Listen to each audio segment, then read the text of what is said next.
একবার এক দরবেশ সফরে বের হলেন। দিনের বেলায় তিনি রোজা রাখতেন আর রাতে ইবাদতে মশগুল থাকতেন।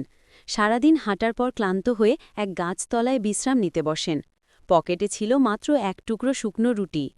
তখন এক গরিব ছেলে এসে দরবেশকে বলল, হুজুর, ৩ দিন ধরে কিছু খাইনি, একটু খাবার দেন। দরবেশ কিছুক্ষণ ভাবলেন। নিজের রুটি ছিল একটি, সেটি খেলে রাতের জন্য আর কিছু থাকবে না। তারপরও তিনি সেই একমাত্র রুটিখানা সেই ক্ষুধার্ত ছেলেটিকে দিয়ে দিলেন। রাতে দরবেশ স্বপ্নে দেখলেন তিনি জান্নাতে প্রবেশ করছেন।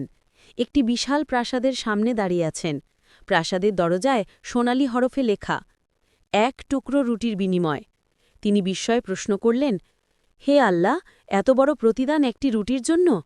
আল্লাহর পক্ষ থেকে জবাব এলো, হ্যাঁ, তুমি যখন নিজের ক্ষুধা ভুলে অন্যের ক্ষুধা মেটালে, তখন তা কেবল রুটি ছিল না, বরং ছিল খাঁটি ঈমান ও তাওয়াক্কুলের প্রমাণ।